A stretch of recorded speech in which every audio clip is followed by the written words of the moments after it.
Bienvenue sur mon podcast Minute Santé, qui fait suite aux stories santé que je faisais il y a quelques temps sur Instagram. Pour ceux et celles qui ne me connaissent pas, je suis Nadia du blog consommousli.com. Je te souhaite la bienvenue sur ce podcast où on va essayer de décrypter différents sujets santé pour mieux comprendre les différentes maladies et ainsi mieux les prévenir. Car comme le dit l'adage, mieux vaut prévenir que guérir. Après une longue absence de ma part, on va reprendre tout doucement le podcast. Je suis hyper contente de te retrouver dans ce 22e épisode du podcast où on va aborder le sujet de la charge mentale. Un sujet qui touche de nombreuses personnes et surtout nous, les femmes. La charge mentale, c'est un sujet qui a été très abordé ces dernières années. Il a été mis en lumière entre les années 2015-2021 et a permis une conscientisation. Il faut savoir que c'est une notion qui n'est pas nouvelle, qui n'est pas apparue dans les années 2000, mais qui était déjà connue dans les années 70, mais pas aussi connue et pas aussi médiatisée. Donc cette prise de conscience lors de ces dernières années, et cette mise en lumière, elle concerne surtout la charge mentale concernant les femmes, qui sont à la fois maman, à la fois épouse, à la fois fille, à la fois sœur, à la fois femme active, autant de casquettes qui font que la charge mentale qui s'exerce sur les femmes est multifactorielle. Donc il est important que cette charge mentale soit conscientisée par la personne concernée, mais aussi par son entourage, afin de mieux gérer la situation et éviter les complications qui en découlent. Donc dans la première partie de cet épisode, on va essayer de voir ensemble ce qu'est la charge mentale, quelques-unes de ses causes et ses différentes sortes. Et dans la deuxième partie de l'épisode, on verra ensemble les différents symptômes de la charge mentale ainsi que quelques pistes de solutions. Je te souhaite une bonne écoute, mais avant ça, j'aimerais lire un commentaire qui m'a été laissé sur Apple Podcast par Willmislate, je sais pas si je le prononce bien, et qui dit « Rien à dire, podcast très intéressant, pas très long, structuré, clair et concis ». Merci à toi pour ton soutien et ton commentaire. C'est toujours motivant de voir vos retours positifs, car n'empêche, faire un podcast, surtout dans le domaine de la santé, ça demande énormément de temps et d'investissement. Alors merci à toi, je vais t'appeler Will Smith, c'est plus simple, et à tous les autres pour votre soutien. Si toi aussi tu souhaites soutenir le podcast totalement gratuitement, n'hésite pas à le noter, à laisser un commentaire sur Apple Podcast, sur YouTube ou sur toute autre plateforme d'écoute. N'hésite pas à t'abonner sur ta plateforme d'écoute habituelle et à partager les épisodes qui t'ont plu autour de toi. Comme je le disais déjà en introduction, la charge mentale est une notion qui existait déjà vers la fin des années 1970. Seulement, la prise de conscience est relativement récente et date de quelques années seulement. En effet, la charge mentale pesant notamment sur nous les femmes a été mise en lumière sur les réseaux sociaux et différents médias. C'est un concept difficile à définir avec quelques mots. Elle va concerner l'organisation de l'ensemble des activités quotidiennes qui sont indispensables au bon fonctionnement de la famille, d'un collectif de travail, mais pas que. Et on le verra quand on abordera juste après les différentes sortes de charges mentales possibles. Cette organisation de la vie quotidienne va demander un travail psychologique invisible. Cela va demander d'avoir des capacités de gestion, des capacités d'organisation, des capacités de prévision, de mémorisation, de coordination, une capacité à gérer les imprévus, à gérer son temps, mais aussi, pour ce qui concerne la famille ou même le travail, des capacités d'empathie et de disponibilité affective.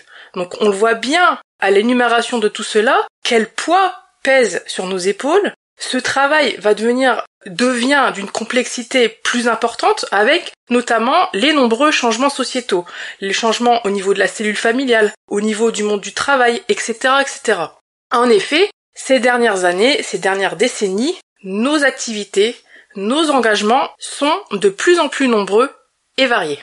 La définition de la sociologue française Monique Eco est particulièrement parlante. Donc elle définit la charge mentale comme ceci. Donc elle nous dit que c'est le fait de penser à un domaine alors qu'on se trouve physiquement dans l'autre. Pour donner un exemple concret, c'est le fait de penser au rendez-vous des enfants par exemple alors qu'on est au travail, ou vice-versa, de penser à nos tâches professionnelles lors de moments familiaux. Pour résumer, c'est le fait de devoir penser à tout.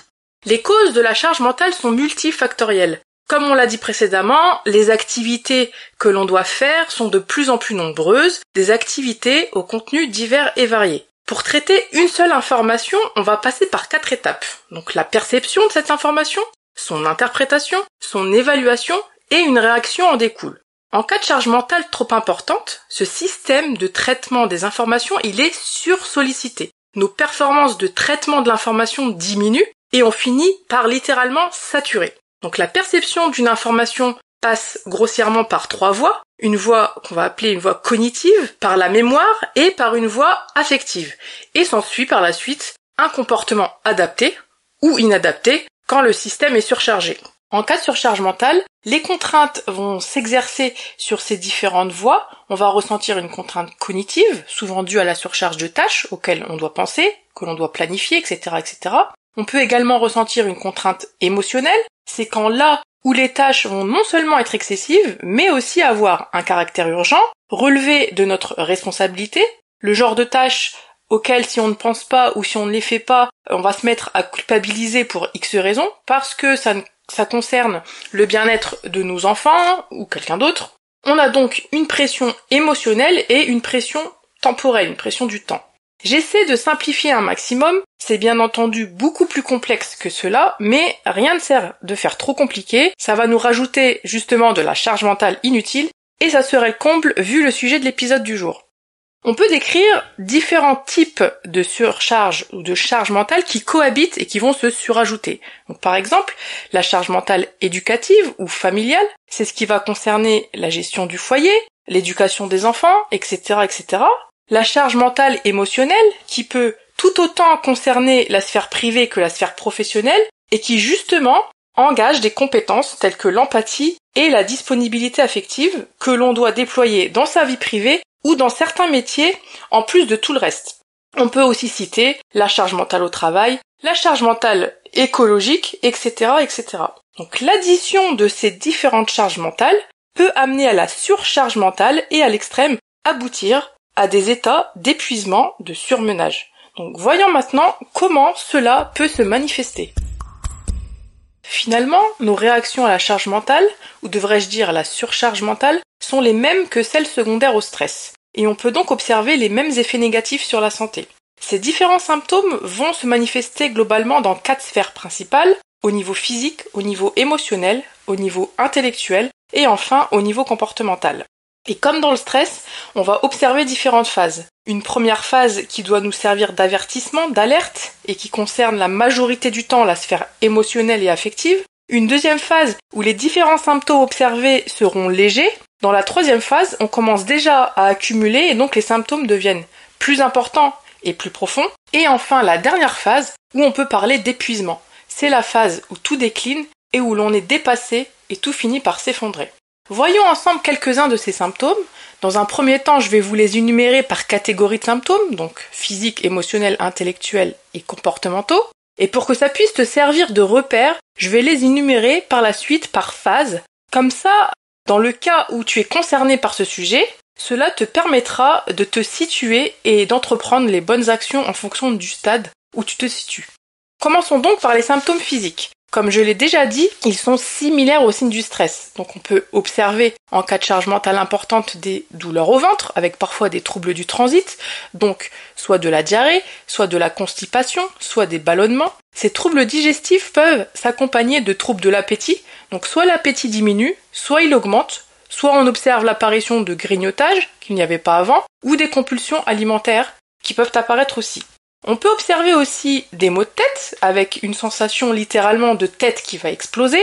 Cela peut aussi se manifester par des douleurs au niveau des articulations et ou des douleurs musculaires, par des troubles du sommeil. Soit il va être difficile de s'endormir, soit on va se réveiller en pleine nuit, justement pour penser aux multitudes de choses auxquelles il faut penser et auxquelles il faut s'atteler, soit les deux. Donc on peut observer aussi des troubles sur le plan sexuel, avec généralement une baisse de la libido, etc., etc. Sur le plan émotionnel, un mal-être va s'installer progressivement, insidieusement. Une anxiété est souvent reliée aux tâches non faites ou non programmées. Les personnes en surcharge mentale vont devenir de plus en plus irritables, tristes, être sur la défensive et parfois même avoir des accès de colère, des sautes d'humeur. Dans les cas les plus avancés, on peut également observer des dépressions avec un manque total d'émotions comme une sorte d'anesthésie affective ou une sensation d'étouffer. Sur le plan intellectuel, la charge mentale, comme le stress chronique, va se traduire par des difficultés de concentration, des difficultés à prendre des initiatives, de prendre des décisions. Ça va être aussi une tendance à négliger ses responsabilités ou à minima d'avoir un rendement plus faible qu'à son habitude, c'est-à-dire qu'il va nous falloir beaucoup plus de temps et surtout beaucoup plus d'énergie pour une tâche que l'on faisait habituellement, aisément, rapidement et sans difficulté. Et enfin, sur le plan comportemental, comme on l'a déjà dit lorsqu'on a évoqué les symptômes physiques, on peut avoir des changements dans le rapport à la nourriture, des changements de comportement avec l'apparition de comportements agressifs et violents. Certaines personnes vont s'isoler de leurs collègues, de leurs amis, de leur famille. Les comportements addictifs peuvent être renforcés ou réapparaître ou apparaître pour essayer justement de compenser cette anxiété qui est due à cette charge mentale. Il n'est donc pas rare de voir les consommations de tabac ou de cannabis ou encore d'alcool ou d'autres addictions augmenter. À un stade plus avancé, les personnes vont commencer à se négliger personnellement, à négliger leur hygiène, et des changements peuvent s'opérer également, peuvent se remarquer, par exemple, dans la sphère familiale, dans la sphère professionnelle ou encore religieuse. Voilà quelques exemples de symptômes qui peuvent apparaître dans ces 4 sphères, donc physique, émotionnelle, comportementale et intellectuelle. Maintenant, pour mieux te situer, voyons en fonction de chaque phase, quels symptômes sont les plus fréquents. Déjà au stade initial, qui doit te servir d'avertissement, d'alerte, le fameux conseil d'écouter son corps car il nous donne toujours des indications si l'on doit ralentir ou opérer des changements. Donc dans ce stade, on va observer des signes de nature émotionnelle, de nature affective. Donc ce sera plutôt de l'anxiété générée par le sentiment d'être dépassé et de ne pas réussir à penser à tout ce qu'on doit faire. On peut déjà observer à ce stade des signes dépressifs. J'ai consacré le premier épisode du podcast sur ce sujet. Je t'invite à aller l'écouter pour plus de détails, je mettrai le lien en description. La fatigue va commencer à s'installer et ça va être plutôt une fatigue émotionnelle dans un premier temps. À cette phase, tu peux ressentir de l'ennui, un manque d'émotion. Bref, tes batteries commencent déjà à se vider. À ce stade, il est nécessaire déjà de parler de ce que tu ressens à quelqu'un de confiance et qui saura t'écouter surtout, ou d'en parler à un professionnel. Il sera temps aussi pour toi de faire une pause, de ralentir, de changer ta manière d'aborder tes activités et de t'accorder du temps rien que pour toi. Je dis toujours à mes patients qu'ils ne peuvent pas prendre soin des autres s'ils ne prennent pas soin d'eux-mêmes avant. Bon, j'avoue, c'est une phrase un peu bateau et passe-partout, mais elle reste néanmoins très véridique. S'établir une véritable routine anti-stress, une routine self-care est primordiale en prévention et aussi quand les premiers symptômes sont déjà là. Si tu souhaites être accompagné étape par étape pour te créer une routine anti-stress, rejoins-nous dans le programme 100% all-in des stress. Tu peux avoir plus d'infos sur www.consomuslim.com/destress. Tu pourras également trouver le lien en description. Au stade suivant, où l'on peut considérer les symptômes comme encore légers, quoique, on va le voir, c'est pas si évident que ça, les frontières entre les différentes phases ne sont pas aussi nettes en réalité. Dans cette deuxième phase, généralement, les symptômes physiques vont être plus importants, avec des troubles du sommeil, des maux de tête, une certaine vulnérabilité qui va faire que l'on va plus souvent tomber malade et attraper tout ce qui traîne, donc les virus, rhumes, gastro, etc., etc. Le corps commence à crier et à te signifier sa détresse. Les douleurs articulaires ou musculaires vont commencer, la fatigue physique va s'installer et sur le plan émotionnel, les symptômes de la phase précédente vont s'intensifier et les gens auront tendance à encore plus s'isoler, à être encore plus irritables et à avoir des symptômes dépressifs de plus en plus marqués. À ce stade, il va être nécessaire d'opérer des changements plus importants dans ta routine. Au stade suivant, le stress devient chronique, la charge mentale devient chronique, s'accumule, les symptômes deviennent plus profonds et demanderont donc plus de temps pour s'atténuer par la suite. Ce qui est logique, plus on avance dans les phases, plus la guérison sera longue. Si tu arrives à ce stade, c'est que tu as ignoré les symptômes des autres phases ou que tu ne les as pas écoutés ou entendus. Tu vas commencer à ressentir des répercussions sur différentes sphères de ta vie, sur ta vie familiale, sur ta vie professionnelle, sur ton bien-être, sur tes relations aux autres, etc., etc. À cette phase, à guise de compensation, on remarque parfois une augmentation, même très souvent, une augmentation des addictions, dont le tabac, comme je l'ai dit tout à l'heure, le cannabis, l'alcool ou d'autres addictions sans substance. Les symptômes dépressifs s'aggravent aussi, la fatigue est de plus en plus prononcée, la perte d'intérêt sur le plan sexuel est encore plus prononcée, et peuvent apparaître différents conflits, que ce soit au travail, avec les amis, des conflits conjugaux, etc., etc. On retrouve également des douleurs physiques au niveau de l'estomac, pouvant aller jusqu'à l'ulcère, des insomnies, et sur le plan émotionnel, des crises de larmes, de l'anxiété de plus en plus importante que lors des 2 premières phases, et une nervosité très présente, une psychorigidité, et encore une fois, un retrait de l'isolement. Tout cela, en fait, rentre dans un mécanisme de défense de l'organisme. À ce stade, comme tu peux le voir, il est urgent d'agir, au risque de glisser vers l'épuisement. À ce stade, il est essentiel de consulter un professionnel de santé, un psychologue ou autre. Cette aide psychologique est fortement recommandée pour passer ce cap. Je ne dis pas qu'il n'est pas possible de s'en sortir tout seul, c'est vraiment du cas par cas, mais même une aide ponctuelle pourra s'avérer bénéfique. Enfin, à la dernière phase, où l'organisme tout entier est épuisé, affaibli, vidé, c'est une phase où tout s'effondre, un peu comme dans le burn-out. J'ai d'ailleurs également consacré un épisode du podcast sur le burn-out, je t'invite à aller l'écouter, je mettrai également le lien en description. À cette phase, il est parfois impossible de travailler, impossible de s'occuper de ses enfants, de sa famille, même de soi-même, quasiment impossible parfois de faire tout simplement. On peut retrouver de graves dépressions avec une baisse de l'estime de soi, avec un risque de suicide non négligeable chez les personnes à risque, une fatigue chronique extrême. On peut observer sur le plan purement physique une augmentation des crises d'asthme chez les asthmatiques, une augmentation des pathologies du cœur, etc., etc. Au niveau comportemental, des accès de colère ou de rage incontrôlés peuvent survenir. La personne aura tendance à surréagir à des événements pourtant mineurs. Bref, tu l'auras compris, à ce stade, se faire aider n'est pas une option, il faut aller consulter le plus vite possible. On va voir ensemble maintenant quelques pistes de solutions.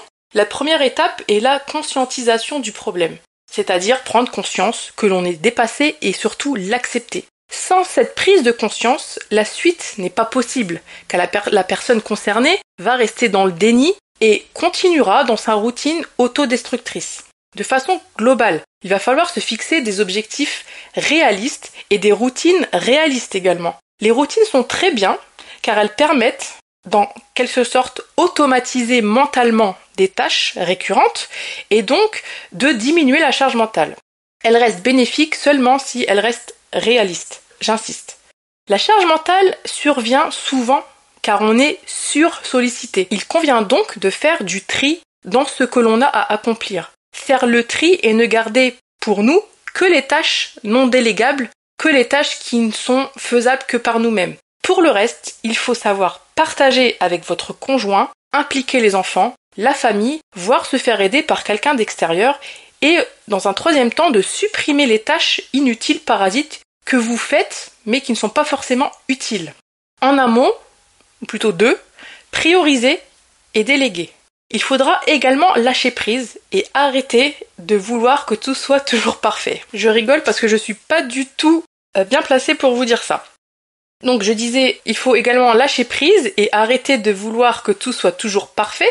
Si quelqu'un a fait une tâche à votre place, il faut savoir accepter qu'il ne le fasse pas de la même manière que vous. Parallèlement à ça, au lieu de toujours faire des to-do lists, pensez également à faire des did lists. Ça te permettra de voir tout ce qui a été fait, mais aussi ça va aider à faire prendre conscience à ton entourage que tu en fais beaucoup trop et que tu penses à beaucoup de choses. Car tu peux aussi faire des listes avec simplement des choses auxquelles tu penses même si elles ne sont pas faites. Car ce sont des choses qui contribuent à la charge mentale. Ça te permettra de coucher sur papier tout ce qui t'encombre la tête et de sensibiliser ton entourage. Donc voilà une excuse supplémentaire pour te procurer un joli carnet et de le remplir pour éviter la surchauffe mentale. En plus de tout ça, il est essentiel, obligatoire j'ai envie de dire, de t'accorder du temps, par exemple de 15 à 30 minutes, mais je dis ça de façon indicative, ça peut être plus, par jour, rien que pour toi. Et de sortir de ces dictates comme quoi prendre du temps pour soi, c'est égoïste. Non, c'est primordial à ta santé mentale et peu importe ce que tu fais ou plutôt ce que tu ne fais pas pendant ce laps de temps, tu peux faire une balade, une douche, de la lecture, de la méditation, dormir, rien faire, etc., etc. Bref, quelque chose qui va te ressourcer. Il faut aussi savoir dire les choses clairement à ton entourage d'exprimer le fait que tu as besoin d'aide, que tu te sens dépassé, car ils ne devineront pas d'eux-mêmes, même si nous les femmes, on a souvent tendance à vouloir que l'autre, enfin nos conjoints généralement, comprennent ce que l'on ressent sans parler. Donc il faut pas hésiter aussi, et pour terminer, donc ne pas hésiter, ni avoir honte, parce que ça reste quand même un sujet tabou, de se faire aider par un professionnel de santé, comme un psychologue par exemple, pour passer ce cap. On a vu dans cet épisode ce qu'était la charge mentale. Tu as pu voir qu'elle se manifestait par beaucoup de symptômes similaires à ceux du stress et qu'elle s'exprimait dans 4 grandes sphères. La sphère émotionnelle, la sphère physique, comportementale et intellectuelle. Il en existe différentes sortes, à savoir la charge mentale éducative, la charge mentale domestique, la charge mentale au travail, la charge mentale écologique et bien d'autres. Ces causes sont multiples et multifactorielles qui consistent en général à une sursollicitation et qui aboutit à une saturation de notre part. Pour éviter l'épuisement dû à cette charge mentale, on a vu que la première étape était de prendre conscience de tout cela, de sortir du déni. Puis, dans un second temps, de revoir son organisation, de faire un tri sur ces différentes tâches en n'en gardant que les non délégables, de partager les autres et de supprimer les tâches inutiles de son quotidien.